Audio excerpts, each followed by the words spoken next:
Alrighty. Hello, everyone. My name is Hannah Waltz, and I am the U.S. Free Expression Programs Coordinator at PEN America. It is such an honor to be here in Uruguay today to celebrate World Press Freedom Day with you, and welcome to those joining virtually as well. A special thanks to the conference organizers. We very much appreciate you. For those of you who aren't yet friends with our organization, a brief introduction. PEN America is a nonprofit that stands at the intersection of literature and human rights to protect free expression in the United States worldwide. We champion the freedom to write and work to unite writers and their allies to celebrate creative expression and defend the liberties that make it possible. We are part of the global PEN network that includes PEN Uruguay. We advocate for writers around the world who face serious repercussions, including imprisonment, harassment, and violence for their work. And we publish research examining global threats to freedom of expression, including our annual Freedom to Write Index.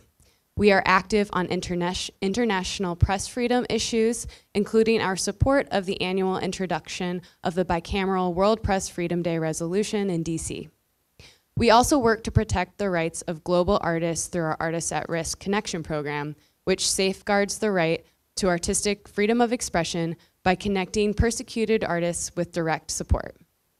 As I mentioned, I work on our domestic team, advancing free expression work in the US, ranging from issues of press freedom to assembly rights, media literacy, digital technology, and local journalism. Thanks to UNESCO's virtual platform, it's my pleasure to welcome our PEN members joining remotely in the United States as part of our PEN Across America program, which provides resources to mobilize PEN America communities around the country. A couple years ago, we published a report that detailed the decline of local news outlets and its implications for our democracy, including a corresponding decline in government accountability, civic engagement, and now access to essential health and community information amid a public health crisis and seemingly never-ending waves of disinformation. The impacts were, of course, felt most dramatically by communities of color, immigrants, rural populations, and other minority groups, only making matters worse because we know the critical role community media plays in the fight against targeted disinformation campaigns. So, this World Press Freedom Day, we celebrate the crucial role community media around the world plays in defending a free and healthy press. A strong media ecosystem is one that embraces community and diasporic media outlets, prioritizing audiences that may be underserved by mainstream media and other news sources. Localized, culturally attuned, fact-based reporting powers the civic engagement of people who have historically faced barriers to participation. Community media enables better informed and wider involvement in public discourse. In-language reporting makes accessible resources and tools that communities need to hold the powerful accountable. Essential information, especially when delivered by trusted community journalists, builds resilience against disinformation and surveillance and promotes healthier, safer, and fuller lives. Journalists that reflect the values and experience of those that they serve connect voices and stories across the spectrum of nationality, socioeconomic status, and spoken language. We believe that community media informs, empowers, protects, and connects. And with that, I am so honored to introduce our panel moderator, someone I have long admired for her amazing work in community media, Kavita Rajagopalan, who is the Community Engagement Manager at the Center for Community Media at the City University of New York's Craig Newmark Journalism School. Here she creates spaces for community media journalists and partner organizations to connect, share resources, and elevate their expertise. She is a writer and published author specializing in global migration. Kavita will introduce the rest of our esteemed panelists tuning in from around the world. Thank you so much for joining us in celebrating the power of community media and protecting the public from disinformation and surveillance.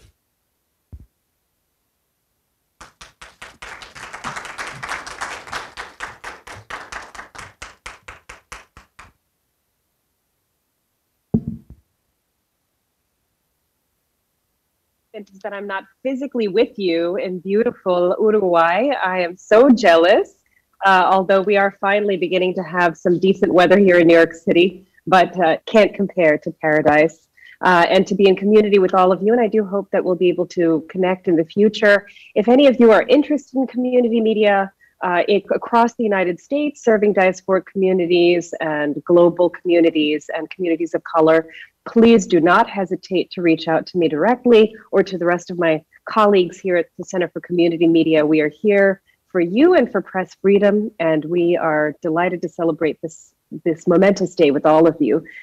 In brief, let me introduce our panelists. We have with us in person the wonderful Mukhtar Ibrahim, who is the founding publisher and CEO of Sahan Journal, which is a nonprofit online news organization. At this point, I believe just 3 years old, Mukhtar, am I wrong? That's correct. That is dedicated to, it's just 3 years old, and in this time has made a tremendous impact, not only in local policy, but also in the national conversation. And this organization is dedicated to covering Minnesotan immigrants and communities of color. He previously did work as a staff writer for the Minnesota Star Tribune and for Minnesota Public Radio News. And he's also written for the St. Paul Pioneer Press, Al Jazeera English, BuzzFeed News, and the Wisconsin Center for Investigative Journalism. Mukhtar is among the first trained journalists of Somali background in Minnesota and in the country as a whole, which is powerful because Minnesota is home to the country's largest Somali community. Thank you so much for being with us, Mukhtar. I'm also deeply honored to introduce you all to Nataliya Gumenyuk, who is a Ukrainian author, documentary filmmaker, and a journalist. She does specialize in conflict reporting and in human rights and foreign affairs. Gumenyuk is the founder of the Public Interest Journalism Lab, which is aimed at popularizing public spirit journalism and overcoming polarization. Since the 2014 revolution in Ukraine, she has reported on events in Eastern Ukraine, and she is one of the few journalists who regularly travel to occupied Crimea. We are so honored to have Nataliya here today, specifically with her expertise as her country navigates unspeakable terror. We are also very excited to have with us, I'm going to briefly introduce the final panelist who has not yet been able to join us, but in the event that she does join us, I want all of you to at least know who she is. This is Dina Meza. She was born in Cofradia, Honduras, and Dina has been recognized by the PEN International Center, by Amnesty International, the Index on Censorship, and Reporters Without Borders for her incredible work as a journalist and human rights advocate. Currently, Dina is the driving force behind the creation of the Honduras PEN Center. So without further ado, let me just jump into our conversation. I'd like to be able to give us all opportunity to have a longer conversation on the back end of this. As Hannah so eloquently mentioned, community media has a very specific role to play in the media landscape in any country. We know mainstream local news organizations are also being lost in most countries around the world, specifically in the United States, but community media is unique in that it is a media ecosystem that has long served people whose voices and stories are never seen or heard in the traditional local media landscape, even before these losses of local news outlets. And because of this role, as Hannah mentioned, what community media are able to do are offer what is increasingly an important alternative to these social media discourses and influencer output that really does present back to communities of color their own stories and reflect them back to themselves. So I'd like to first turn to Mukhtar and ask this question. We understand that community media are generally uniquely defined by the needs of the specific communities that they serve. In some cases, this means they publish in certain languages or reach audiences on innovative platforms or in unique and creative formats. So how does your outlet, how does your journalism define and reach the community that you serve? Yeah, thank you, Kavitha. Yeah, my name is Mukhtar Ibrahim. I run Sahan Journal, a nonprofit news organization in Minnesota. We cover Minnesota immigrants and communities of color and refugees. So we have a broad spectrum of demographics that we hope to reach, including some of the largest immigrant groups in the state of Minnesota, including the Hmong community that has been settling in Minnesota for the past 40 years, and the Somali community, which has been there for the last 20, 30 years, and also the Latino community, the African American community, and the Native community. And our approach is to provide information and journalism that truly reflects the lived experiences of these communities who have been traditionally been ignored or misrepresented in the local media. This project came about during my experience working in some of the largest newsrooms in the state of Minnesota, and seeing firsthand how stories related to these communities, particularly the Somali community, are covered. And they are mostly from the lens of terrorism if you are a Muslim, crime if you are Black, and immigration or deportation if you are a Latino person. And I really wanted to go beyond that, because those are not the topics or issues that define these communities. They play a major role in the economy, the politics, the culture, the arts of the state of Minnesota, and they have been transforming the state in the last decades. And I wanted to have a place that chronicles the challenges, the transformations, the successes of these growing communities who are now making up 25% of the state's population. That number was about 10, 12% a decade ago. So you can see how these communities have been growing and stabilizing population decline in Minnesota, which is usually predominantly a white state. And since the last 3 years, en los últimos 3 años he estado trabajando con esto y hemos mostrado cómo se ve el periodismo local, que verdaderamente se dedica a las historias de las comunidades de color. Y estamos trabajando en el campo, las comunidades confían en nuestro trabajo y por supuesto mostramos nuevas historias, nuevos temas, nuevas problemáticas que son tan relevantes para estas comunidades. Y nuestras historias han sido recolectadas por algunos de los principales periódicos del país, como el New York Times o Washington Post, y también por medios locales, como por ejemplo The Tribune o NPR, que también han coproducido y copublicado nuestras historias. Entonces la idea es realmente poder brindar un perfil de un periodismo de tipo único para aquellas comunidades que se han visto dejadas de lado durante tantos años. Muchas gracias, Mukhtar. Natalia, me gustaría pasar a ti. Un punto que mencionó Mukhtar en su respuesta a la pregunta que hice es que en general las comunidades, el periodismo que necesitan no pueden simplemente ser definidas por un asunto único o simplemente por su propia identidad, y que los medios de comunicación tienen que posicionarse para poder construir confianza. No puedo pensar en un mejor contexto que la guerra como algo que probablemente pueda desmantelar o desintegrar la confianza. Entonces, quizás podrías contarnos sobre tu trabajo en medios comunitarios, pero en un contexto completamente diferente dentro de Ucrania. Quizás podrías compartir un poco de cómo definen ustedes el periodismo comunitario en este contexto en Ucrania, en un país que actualmente atraviesa una situación de guerra, y cómo lo llevan adelante. Hola, sí, es un contexto bastante único bajo el cual estamos operando, no porque Ucrania sea única, sino porque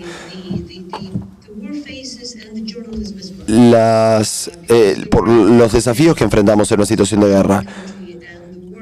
Nunca ha habido tanta guerra, una guerra en un sentido de afectar a la soberanía del país y la democracia. Entonces, por supuesto, durante esta guerra, el gobierno se ha vuelto más accesible, de hecho, y hay más oportunidades para que los periodistas que quieren trabajar, por supuesto, son asuntos y preocupaciones muy complejas en lo que refiere a la seguridad. Hemos visto el caso de los 18 periodistas ucranianos e internacionales que fueron asesinados, particularmente durante bombardeos.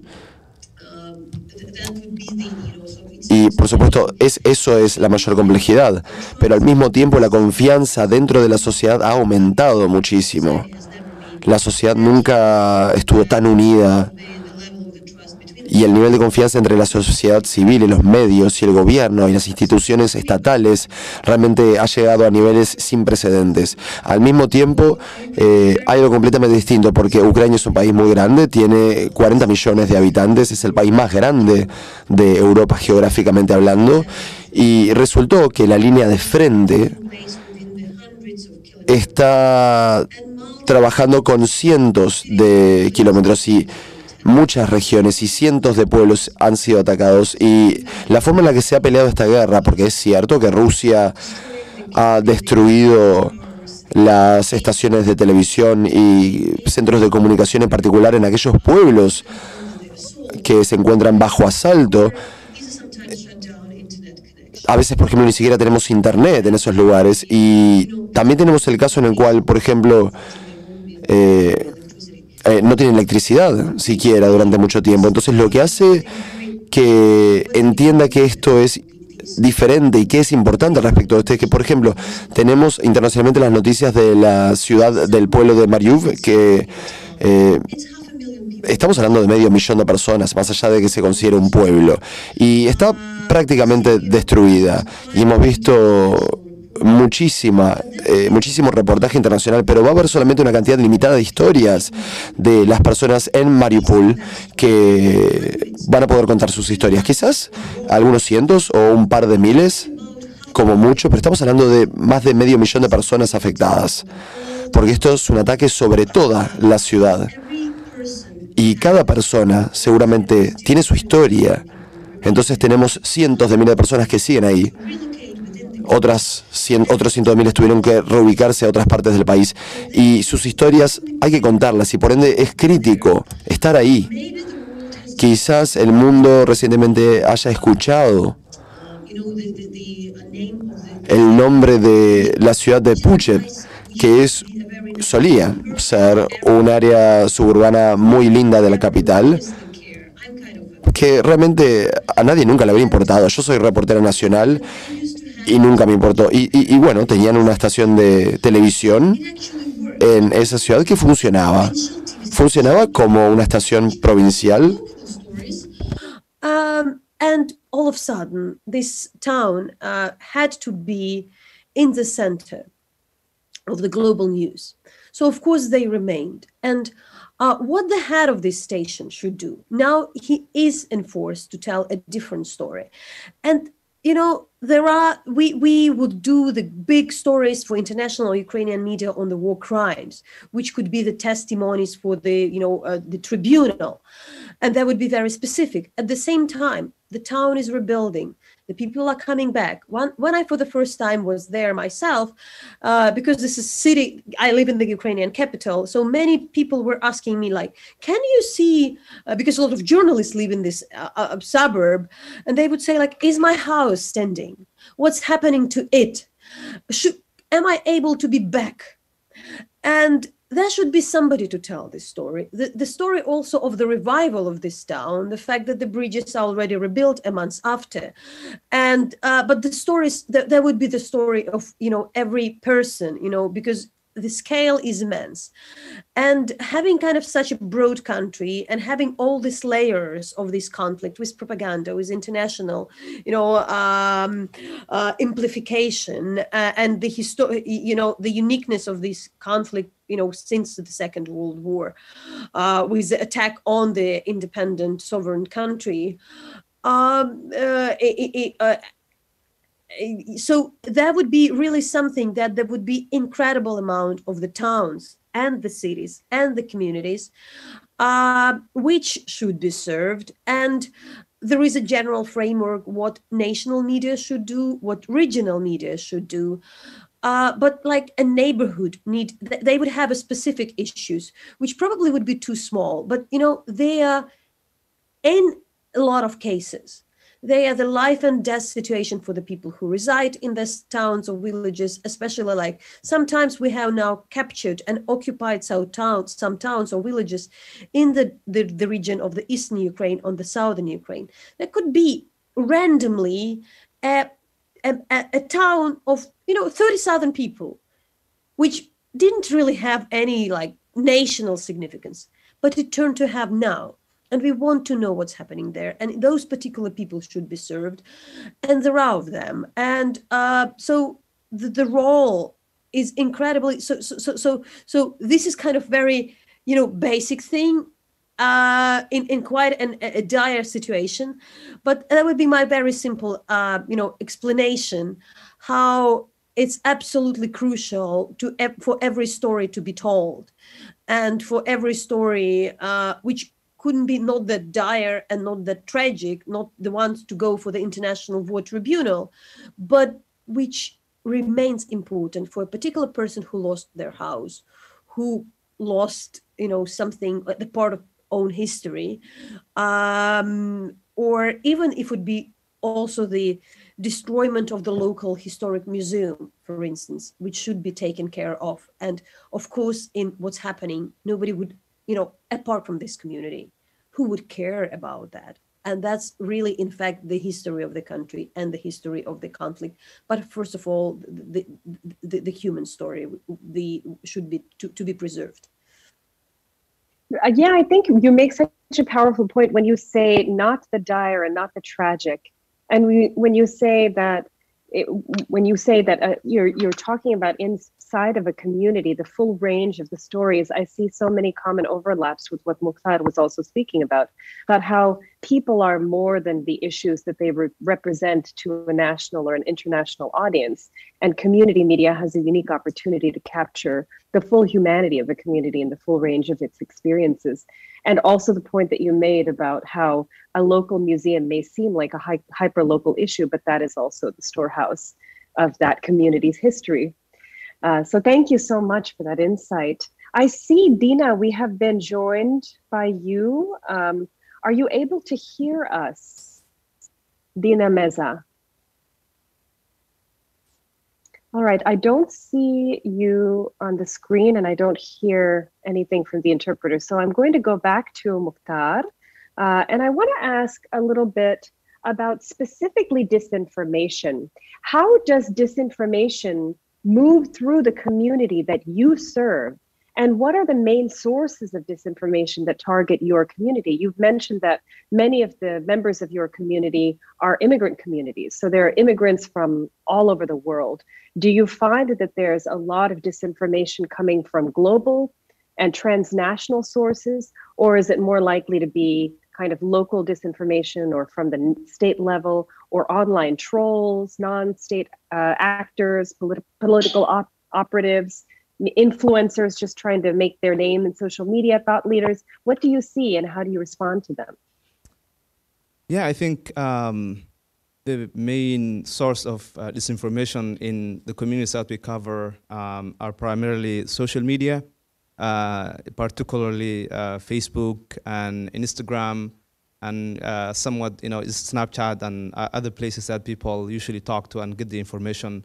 And the most information, misinformation or disinformation usually comes through people who have a lot of followers, who are trusted, somewhat trusted by the community, right? And there was actually a case in our city, Minneapolis, where we have been covering issues related to the misappropriation of funds intended for children who are disadvantaged or low income, and the funds usually comes from the Minnesota Department of Education and the federal government.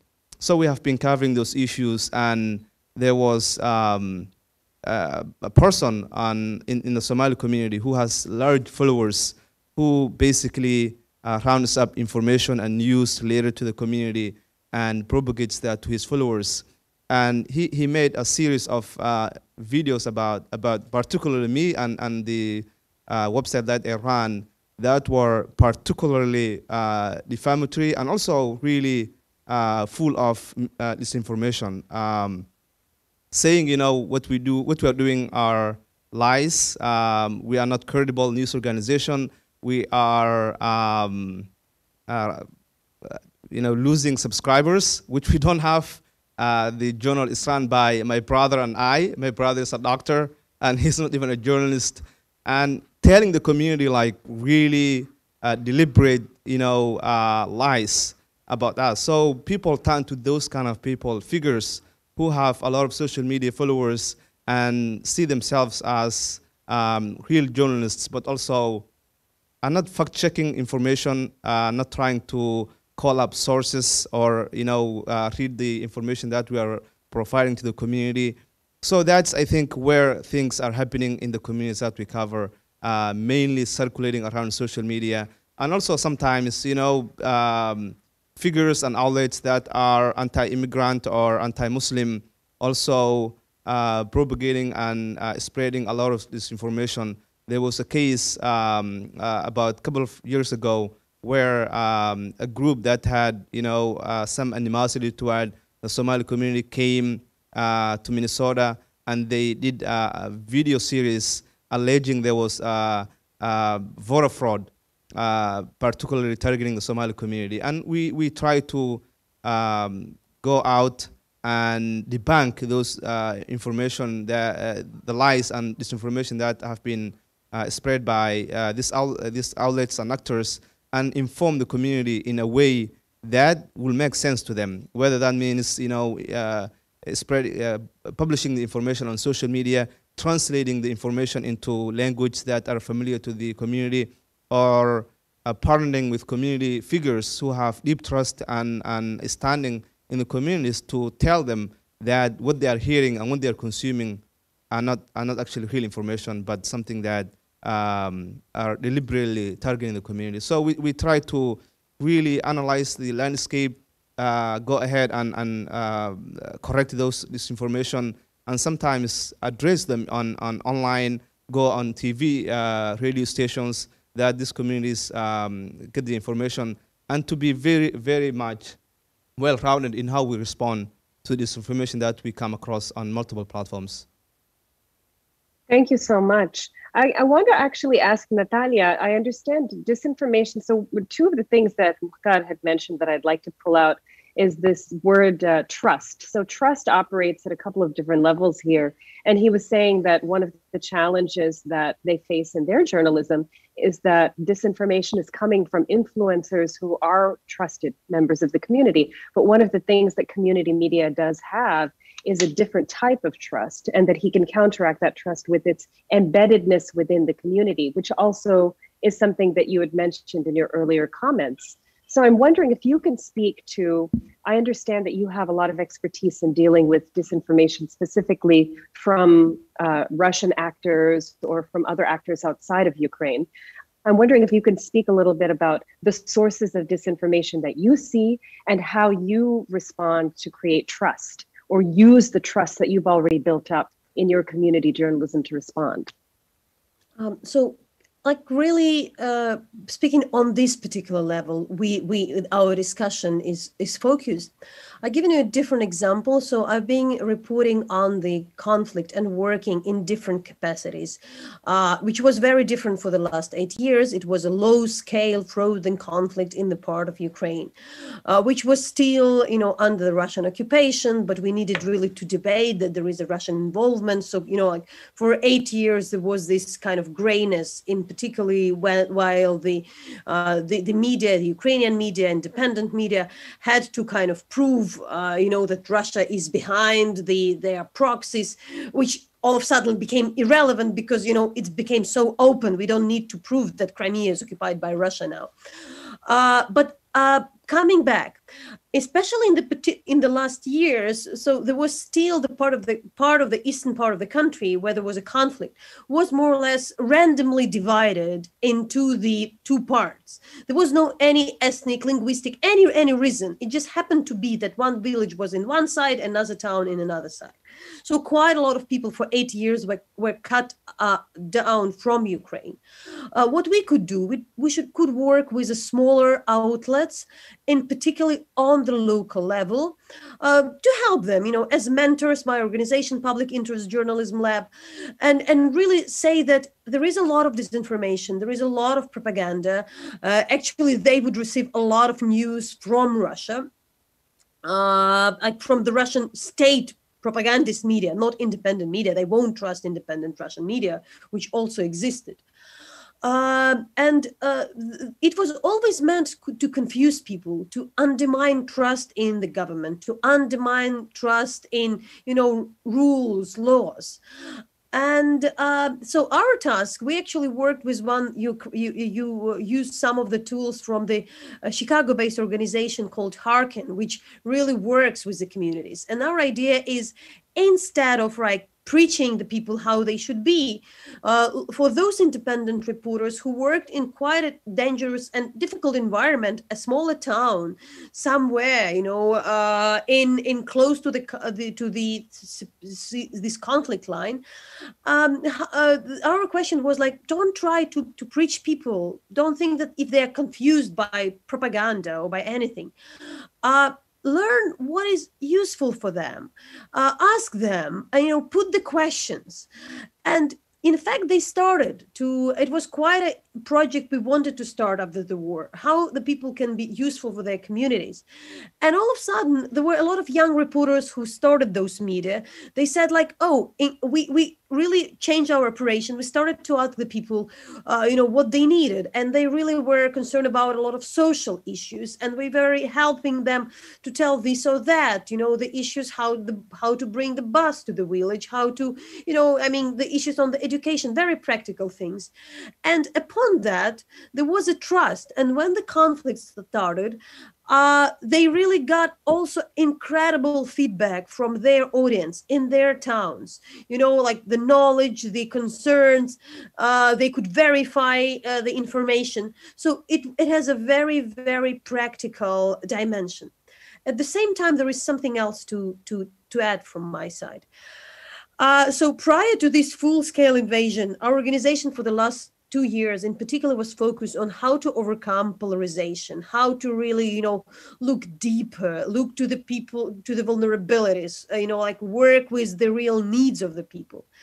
And I was quite cautious and probably even a bit fed up about the whole discussion about disinformation, fake news, because it was a bit too much of it, like propaganda.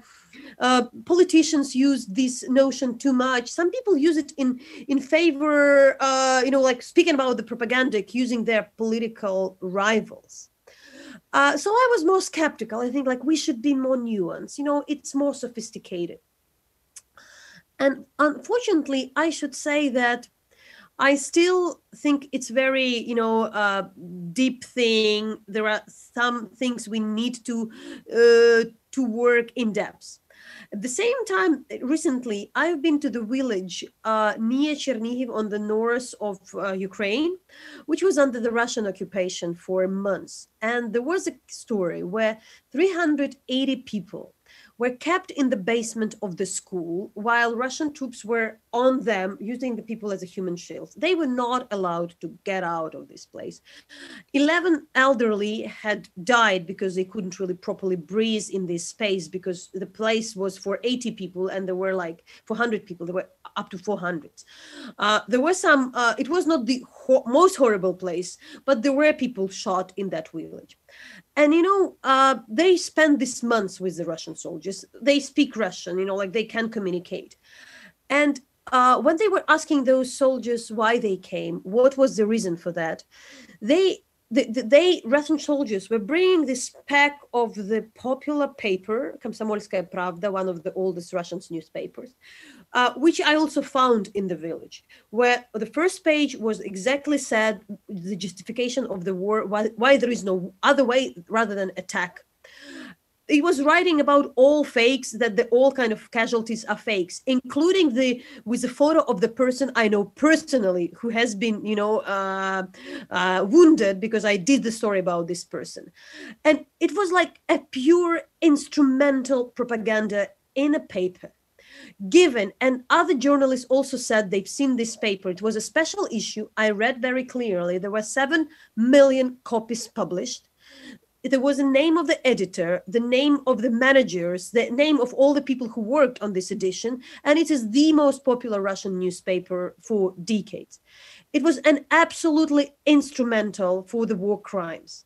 And then I thought, didn't I made it too sophisticated? That, of course, there is this, in the democratic societies, there is a different way of, dealing with the propaganda and disinformation. It's very sophisticated. So we need to think about the trust, the way how you should be useful. That's what my organization was doing, when the society is confused, whether it would be vaccination or social media or kind of influencers, which proliferating some crazy things.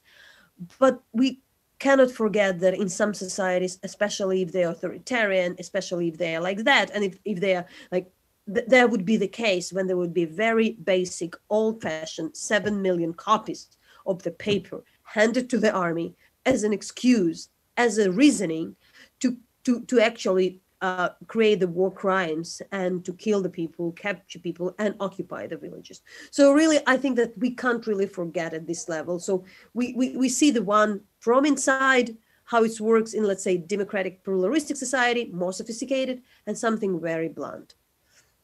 Wow, thank you so much for that. I think that's really an important perspective for US audiences to hear, because I think I can't speak for Mukhtar, but I definitely have shared your perspective that there's this kind of politicization of this term disinformation, and that we only use it to describe information that maybe we politically disagree with, or that maybe the context is slightly different or the belief system is slightly different. And then there's this fog of confusion around what we call disinformation or not. But this is a very clear, unequivocal example. But I want to respond to what you said about how community media is unique in that it responds to the practical needs, the everyday needs of people who are in a place, whether that place is undergoing war crimes or surviving, or whether that place is just dealing with the slow creep and loss of rights, being targeted by, agents of the state, for example, the way that,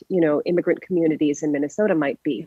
And so I'm wondering if you could maybe speak, both of you, to, it does seem like we saw a lot throughout the pandemic, how community media pivoted away from dealing with covering politics and political issues to really do focus these very simple, clear information. Where do you get your vaccine? Where do you get food? How do you deal with day-to-day needs?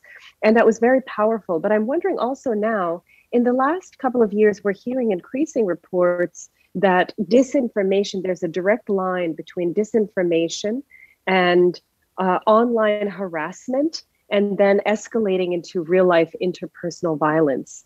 And I wonder if either of you have experienced any of that progression, or if you've seen any kind of shift in the move from just disinformation campaigns to actual targeted harassment, and how you within your organization have responded to that issue and been able to stem any of those issues at all. I know there's a lot of polarization in all of these communities, and I'll open that up to either of you. Either of you are welcome to join. And Dina, I'm also going to just once more ask Dina if you're available. I would love to hear from you, but I understand there's also been a challenge with the Spanish language translation.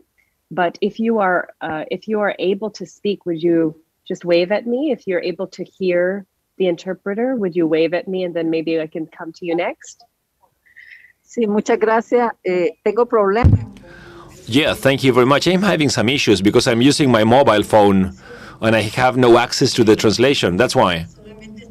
So I can only listen in English, and I only get a part of that because I have no access to the interpreters. Let me see if we can fix that problem. Yo regresaré. Lo siento, mi español es muy horrible. I'm sorry about my Spanish. I'm trying to find a way to get to the office so I can use my computer. That.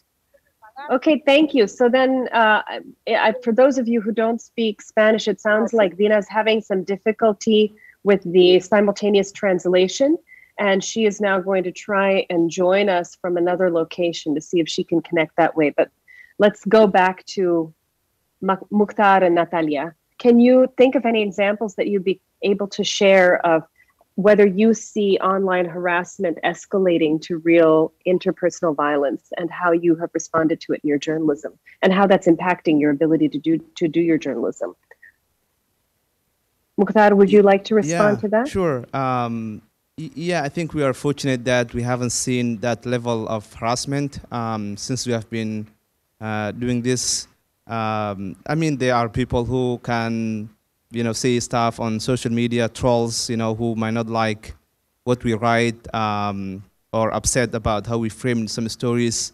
But in general, our reporters and staff haven't come across a real threat that, escalates to be some kind of physical threat. And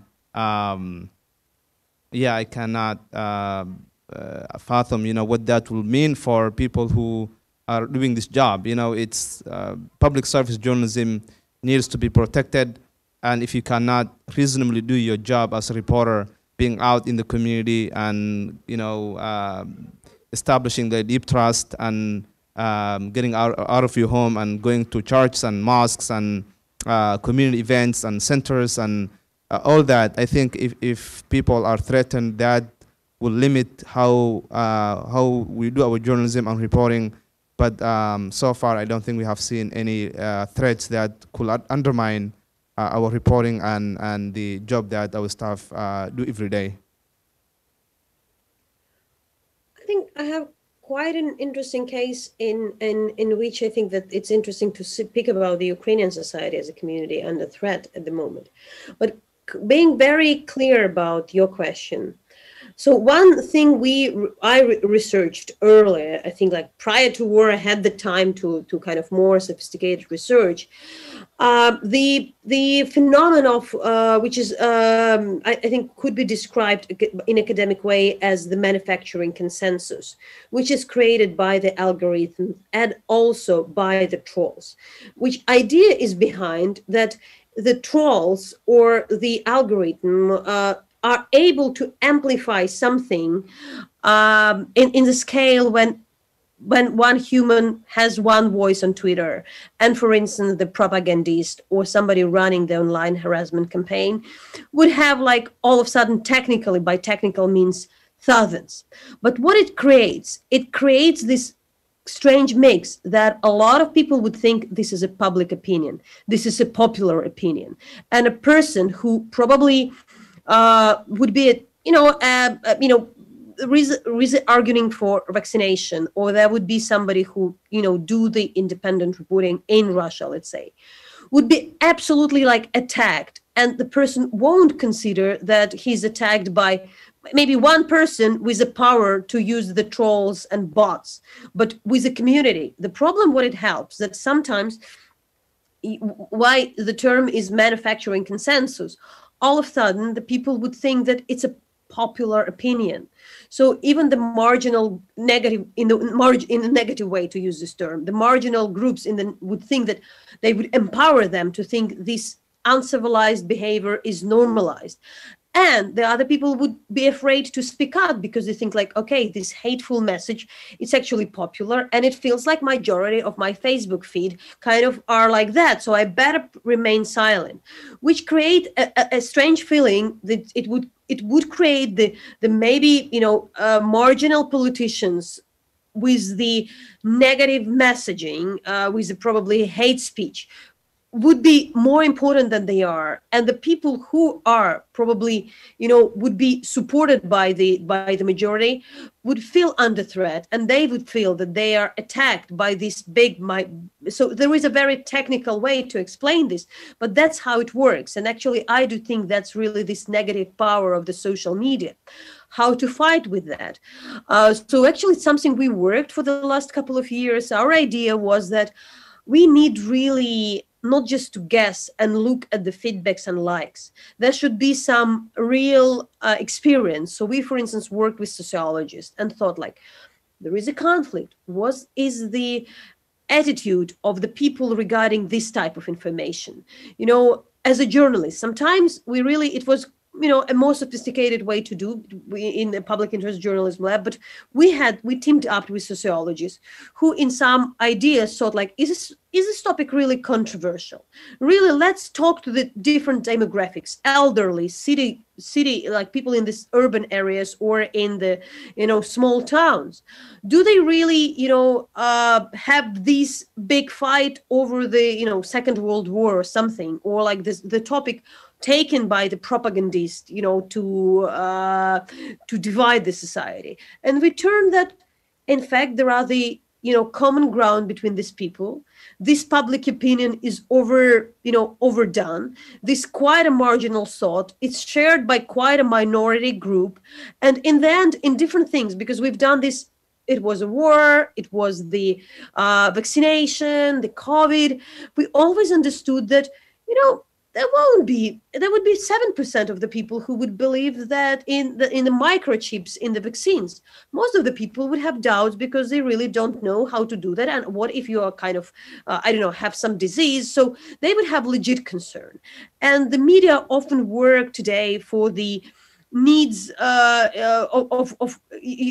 look at the Facebook and try to respond those stereotypes, not really serving the answers. And that would be way easier in the community. And finally, with what you said, unfortunately, I should say everything I said also had been instrumentalized with the Russian society. And I'm speaking not about the, you know, Russians as the people, but I'm speaking about the society, to what extent the society was brought after 20 years of propaganda on the Russian state television against Ukraine, that they would kind of believe that this is probably the majority opinion, you know, that, you know, Ukrainians shouldn't exist as a nation, and that was normalized, but also partially by the state television, but all this way how we work.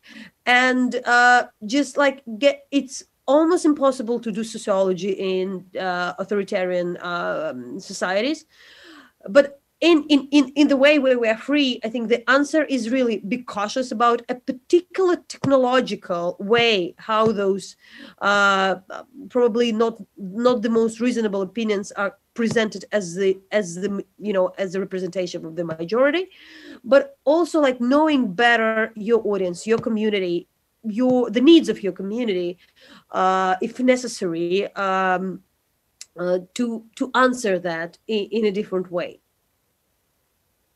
Thank you so much, Natalia. I actually I want to pull out one thing that you said, that, you know, a lot of these campaigns are intentional to divide the society and to create this idea that the society is much more polarized than it is. And this topic of polarization, while very different from disinformation, it does kind of dovetail with it.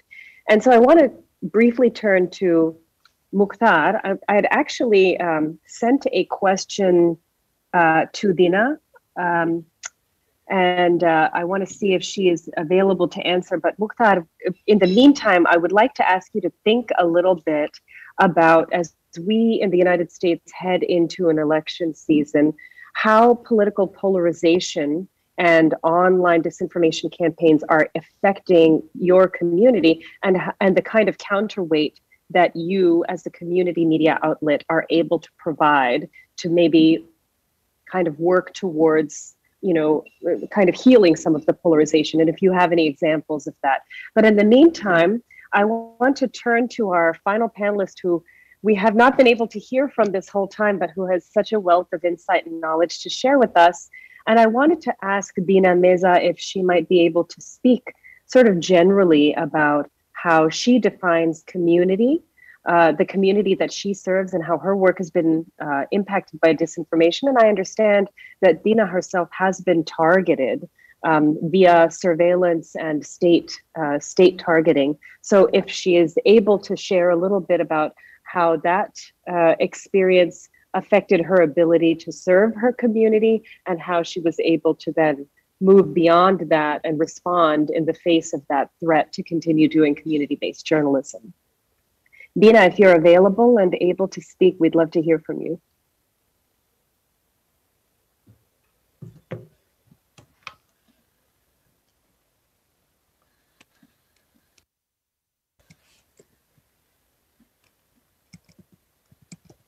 Okay, I'm not hearing anything from Dina or seeing anything from either of the translators. So Mukhtar, I'm going to go back to you. Can you think a little bit, can you speak a little to this issue of political polarization, especially during election seasons? I understand immigrant communities are very much, you know, I think mainstream journalism loves to talk about the immigrant vote or the Asian vote or the Black vote or the Latino vote. But you're on the ground covering these communities and their complexity. How do you respond to polarization in your community? And can you share some examples of how you have responded to that in Sahan Journal? Yeah, I think we kind of look at the issue from how can we highlight the voting power of these communities who have been targeted by, you know, you can remember, you know, during the last administration how that was so you know, immigration policies have been changed. The people who used to come to the country have been turned back, and we turned the idea behind and said, you know, these are communities who are so much contributing to everything in the state of Minnesota. How can we shed a light on how they are changing politics in the state of Minnesota? So the idea that we came across was, let's highlight all the cases that people get involved. So we are on the ground really reporting on who is running for a city council in a small town in, you know, a rural Minnesota. It's mostly people of color who want to have a seat on the table about issues happening in that particular state, as people live in their roots in areas, you know, where they normally don't see each other. So there was a case in a small town in Minnesota where an Ethiopian refugee who lived in that city for 5-6 years started to run as a city council member, and he won, and he became the first black person to be elected in that state, which was historic. So we are trying to approach the idea from not polarization issue, but how can we highlight the contributions of these communities who have been so misrepresented in the local media and so attacked by the national politics, and see immigrants as people who don't contribute to anything, to politics, to economy or culture. And we are really chronicling and profiling and servicing new leaders who are taking up matters into their own hands and saying, you know, I live here. Let me stand up and run for an office, and if I win, I can change, you know, policies or systematic issues that have been affecting the communities. And we have seen, you know, in Minnesota is so unique that the state legislature, for example, is the most diverse legislature in the history of Minnesota. It has been changing a lot in the last 3-4 years, with people of immigrant background, people of first-generation immigrants running for offices and trying to change, the lives of the communities and neighbors through policies and legislations. And that's what we try to focus on when we cover election seasons, which happen, frequently every couple of years.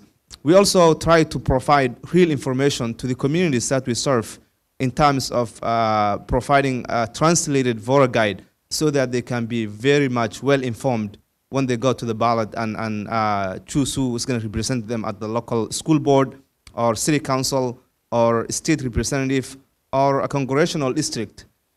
So we try to also provide that comprehensive information that will inform the voter so that they can make a good decision that could impact their lives. Thank you so much. Natalia, do you have this similar issue? You were talking a lot about this effort to divide the society, but you'd also mentioned at the beginning of your comments that Ukraine right now is more unified than it's ever been before. But again, like you've mentioned, it's a pluralistic society. You're talking about a very ancient society that has many different faiths and a long history of wars and peace and democracy. Have you seen in the past, in your previous efforts, any impact of disinformation on driving divisions within the society? And how have you, in community journalism, tried to respond to that?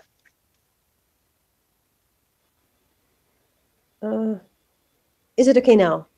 Yeah.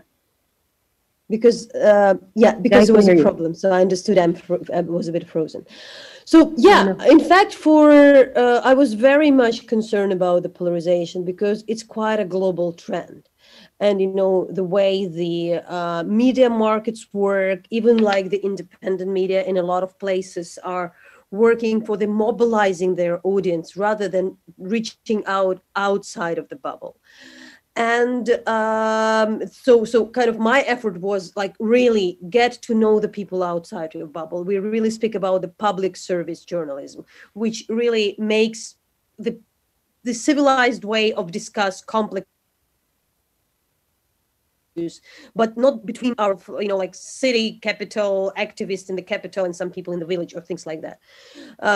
So there should be, I don't think any other way than there should be media who by default, waking up in the morning and thinking, how we can actually bring the people together to discuss these complex issues in democracy. So I do think it's something very crucial, not just for Ukraine. It's just very unfortunate that there is such an existential threat to Ukraine, which had to bring up people together and people across different political groups and people who were political opponents. Anti-corruption activists would work together with the governors they don't really like very much, and the political, because they know this is an existential threat for the society.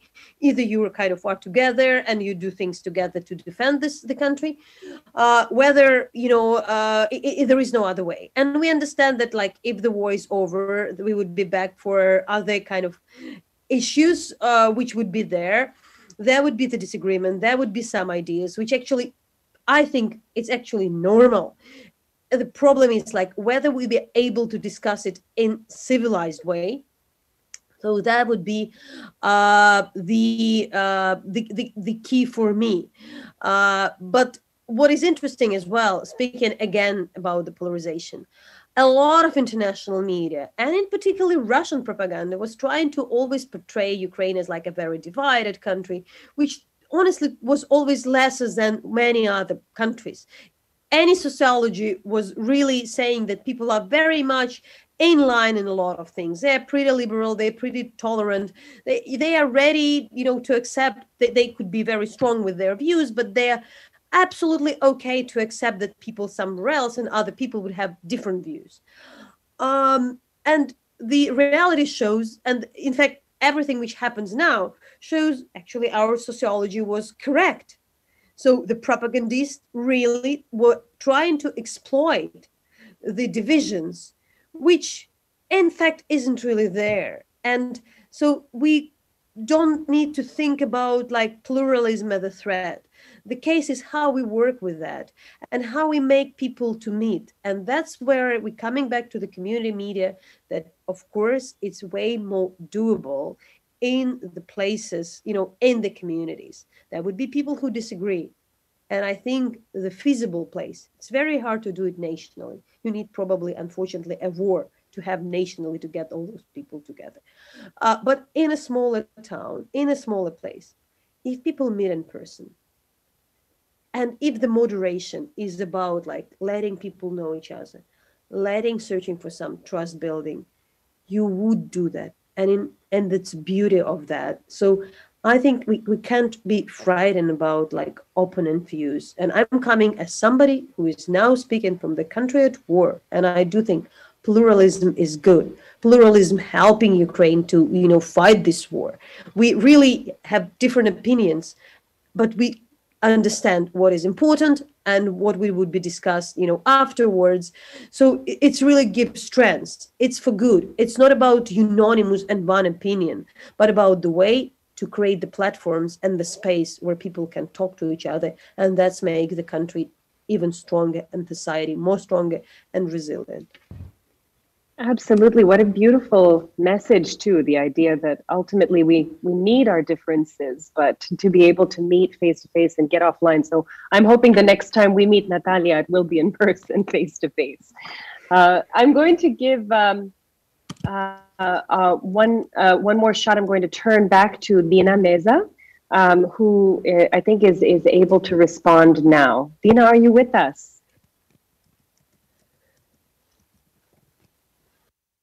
Lo siento mucho.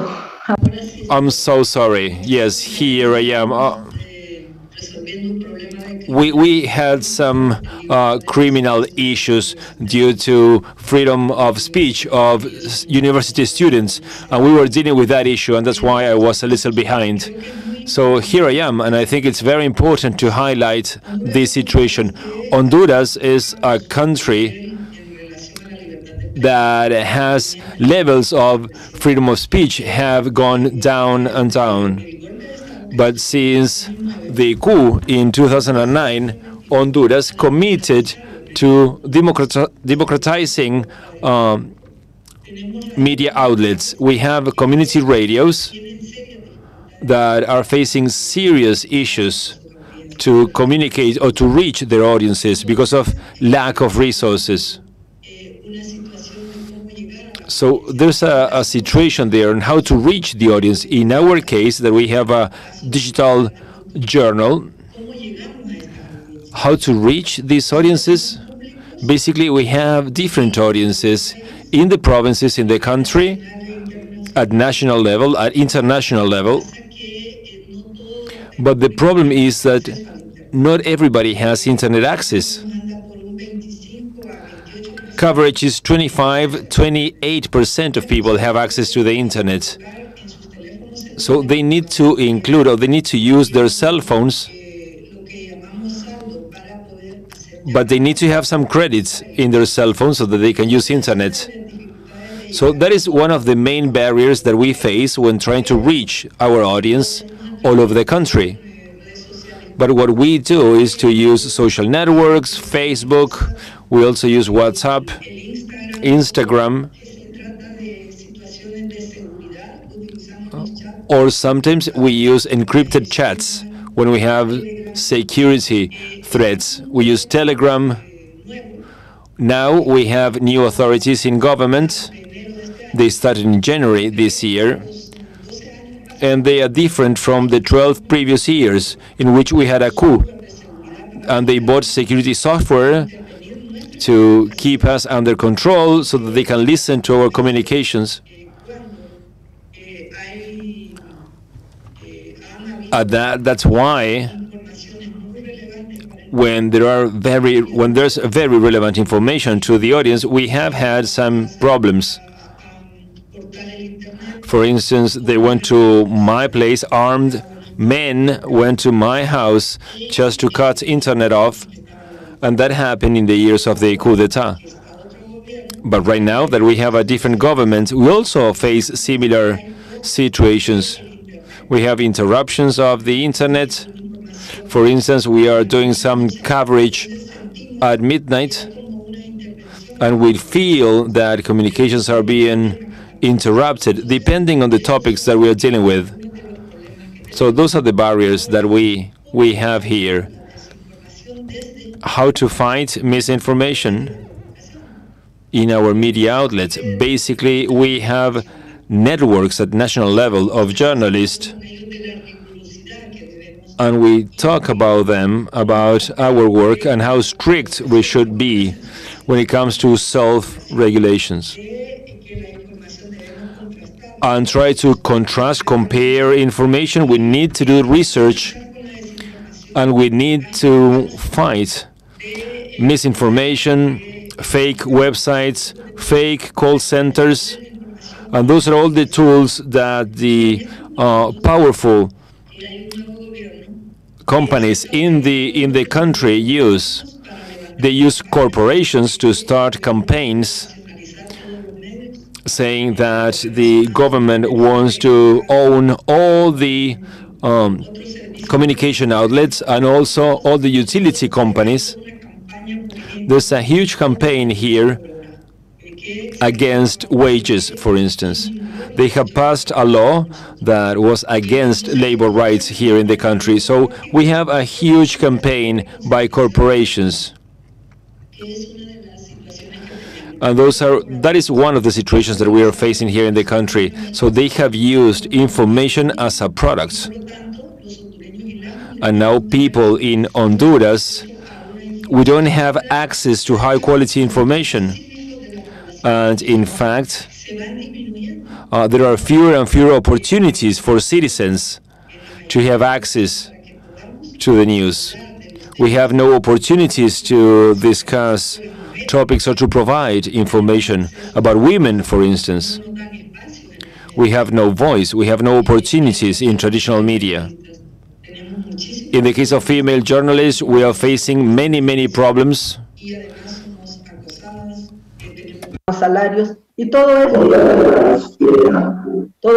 Low wages. And so we have very severe problematics. Everything that we do here is very important, but how does it all come together? How do you because it's important to get information to the public. So we're doing a lot with very scarce resources, which for a media outlet that tries to get to the whole of the population is a lot.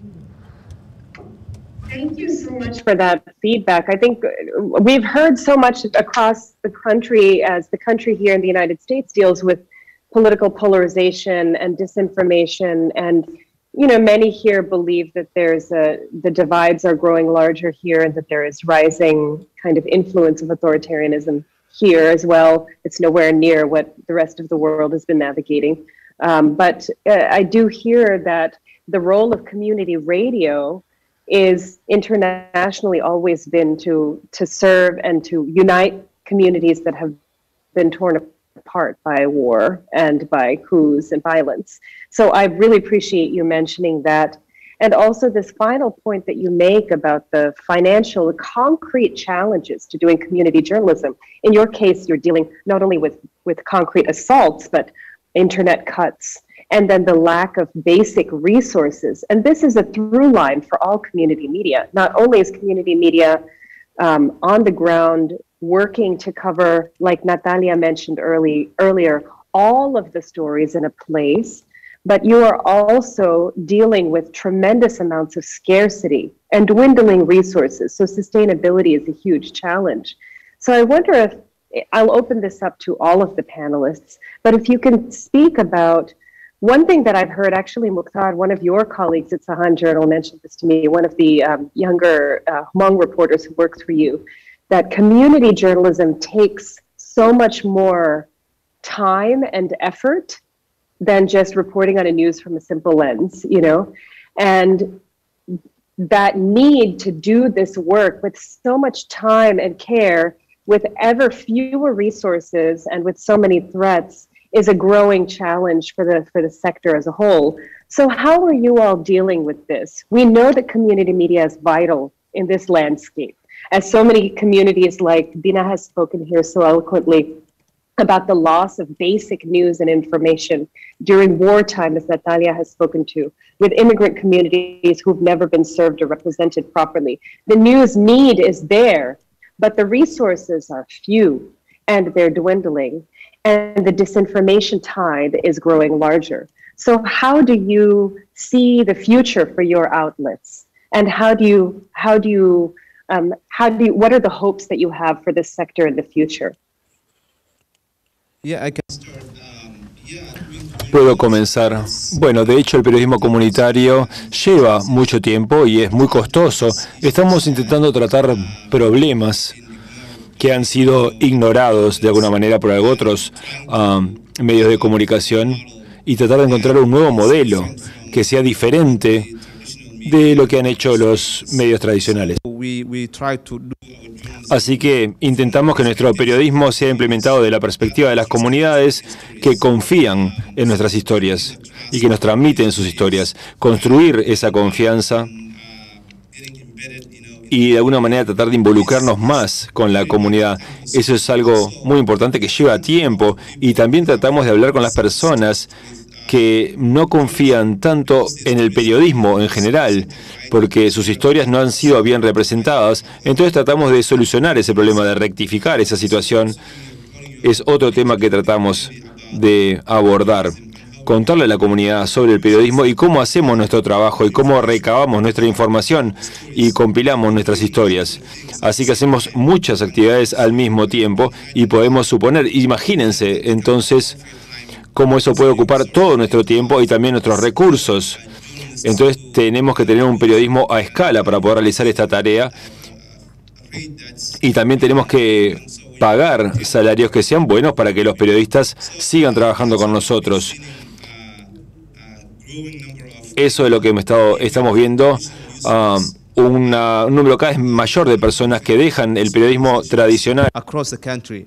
And the model is we want to turn to the community for support. And if we want to tell these stories in a way that truly reflects their experiences and values and puts the full humanity on the front page every day, it needs the support of the community so that we can sustain that work. And the foundations who also have the means to support that kind of journalism is something that, you know, is getting there now, because as more people turn to these new outlets that cater to specific communities, they see the need of information that comes from the perspectives of those communities. So that now there are foundations and corporations that are stepping up to support that kind of journalism, and I think that's really a good sign. But I think major foundations need to do more and invest in nonprofit and other media outlets that truly cover communities that have been left out by the traditional media outlets. And if we are really honest with ourselves about seeing everyone covered really well, these outlets need the support that will help them to grow, to be sustainable, to hire more reporters, to build their business and infrastructure and operations, so that they can compete and also grow and cover more communities. Thank you so much. Natalia and Dina, final comments for you on the future of community journalism. Yo quisiera agregar que cómo nos podemos enfrentar también a...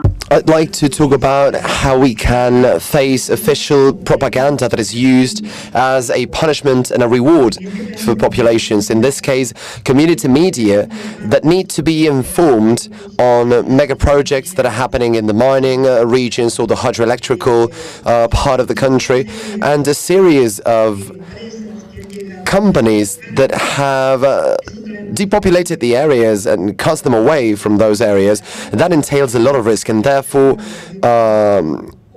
it's important for community media to be an ally in this regard.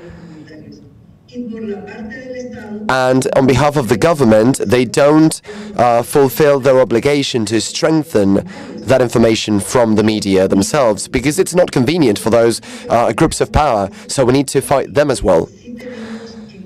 And in our media outlets, which is pasodemalgrande.com, it's an outlet that was born precisely after I came back from the exile, back into the country, and it was launched because we believe it was critical to have an alternative media outlet like ours to be available for the public.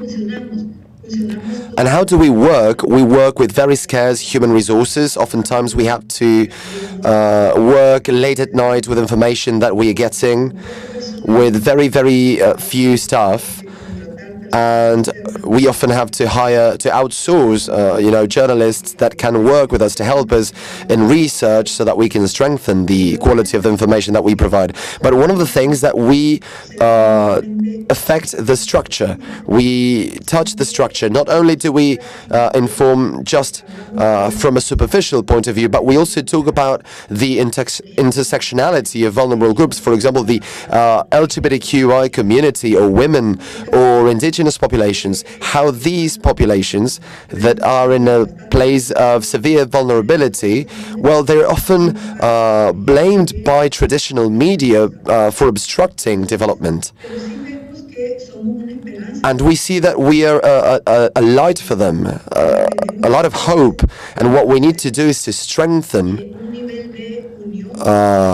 our links regionally amongst the different community media outlets to provide each other support, both financially as well as in terms of a collaborative kind of journalism that can help each other with funds, and how we can regionally perhaps have research groups in journalism to help each other and provide each other support. I believe that there's a lot to be done. We need to keep on strengthening these links, and the international community needs to look at community media more than ever before to have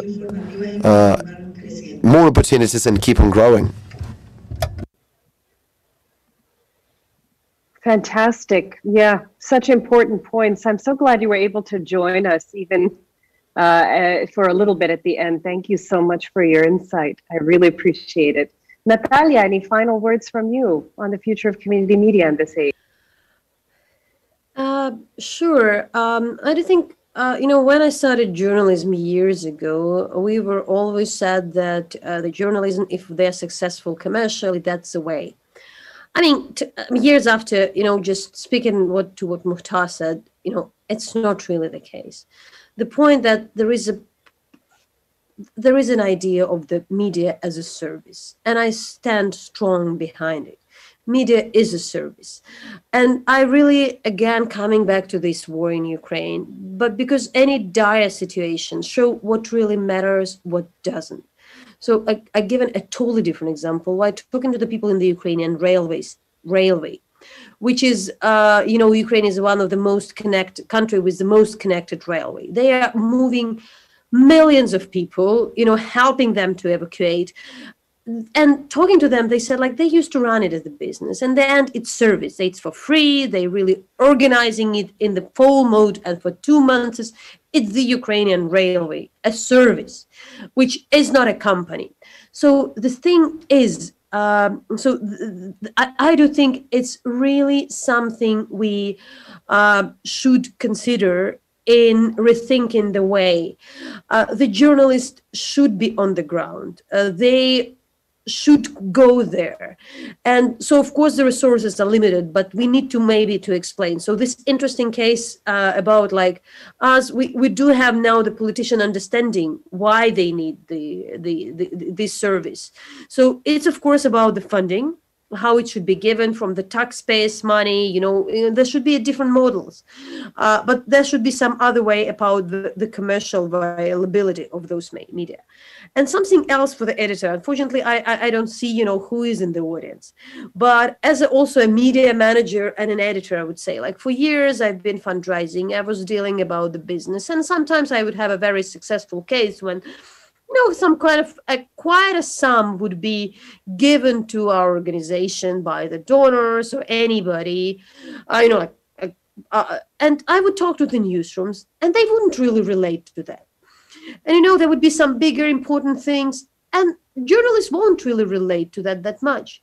But talking on the community level, I saw this inspiration in the eyes of the people, and this incredible, fascination when a journalist go and in fact gets a feedback from a real person on a very probably the least important story, but that would be a real person telling something and providing a real feedback to the journalist who never thought that the story about the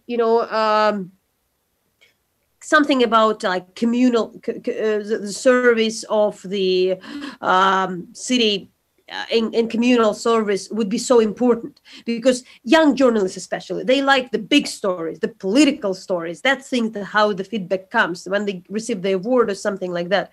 But it turns to be that thank you from the lady who read this article and real feeling that that was useful, in fact inspires the journalists more than some big thing we've done.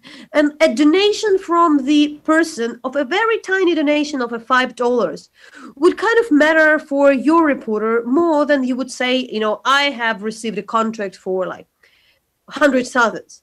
So I do think for managers and for editors, I really should say it pays back.